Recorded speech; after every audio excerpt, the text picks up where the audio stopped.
لحدا كين العقد قاتي حقه ما لا يسون نقدانين هدي يسون نقدان كل أنا ودتك دعوين يا كم بدو محكمة الفرعية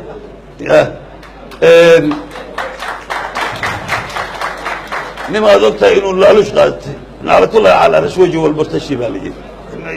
نما كأنه هو ده تاجر العقد قاتي ودك ده نيب حتى كونترات ده يصير ما قررني حتى كونترات بالله ما تصيري يا ومدة البنتلاندي هنا يحكوا برا ويحكوا وقاته ويتقانا قفكي مسؤول كدغنا سي قفكي كدغنا إنه ويتقانا dadka inoo soo shaqeeyay oo mas'uuliyiinta ahaa oo ka mid yahay ninkaas waa istaahilaan in loo doorto laakiin ninkii broker oo dilaali ma istaahilo mar labaad uu hambalyeynaya Asad Usmaan Abdullaahi waxaan kaloo u hambalyeynaya nin walba xalaal cuna oo diyaar ah inuu umadiisa u shaqeeyo oo tartanka xalaasha ka qayb qaato aad iyo aad baad mahadsantihiin waxyaabo badan baan ka sii sheekayn lahaa oo ka jira meesha hal shay oo important ah ilaa way waxaa lagu dhawaaqayaa berrito meeting committee ama dadkii kala saari lahaa madaxweynaha meeshan jooga oo sii socda iyo ku riyoonay inuu sidoo doonayo xutusho dhici mayso kana yeeli mayno bisha 8 hadii la gaarana ninka maxkamadda sare jooga dalka xukuumaya hadii aan nidaamka sidoo yahay lagu dhaqmin aad iyo aad baan u mahadsantihiin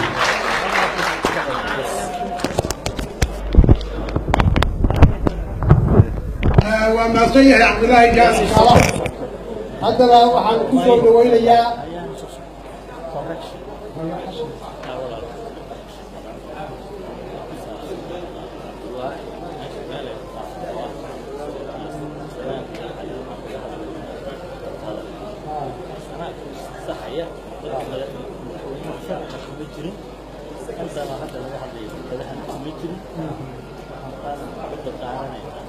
وهجاك وهي وحولي بسم الله الرحمن الرحيم مناسبة أنه هذا يشكون يمين مناسبة تاجرة أنه مشرع مدحوينها بوتلان وضع بوتلان يتوقع مركب هو رئيس وحال قاع صنينا ما انتهى ليش إن الموضوع على قبحه وقاع صنينا وعلى هذا كسر دوينا يا هذا حسن اللورين ويسوي كم السياسيين بوتلان وضينا فليتفضل هذا بسم الله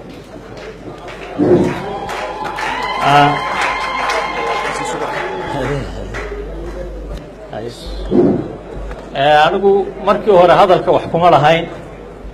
laakiin waxaan dhinac fadhiyay musharax madaxweyne Asad Usmaan Abdullaahi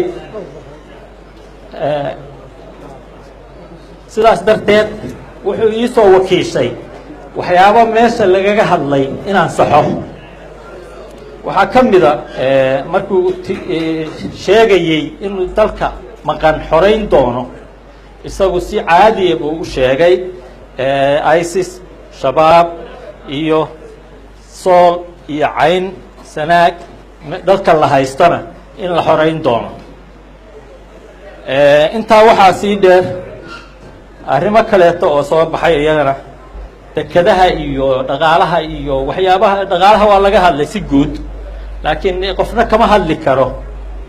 wax gaar ah oo dekad ah musharaxa waa la ixtiraamaa haddii muxuu ahayto maalin kale laga hadlaayo oo dadkii muxuu ahayto ama dekadaha joogay ama madaxweynihii kale lagaga hadlayo taasna waxa weeyaan wuu ka cudadaartay وبالله التوفيق. وما صرت هاي waxay la tahay siyaasiyiinta markaan dhageysanay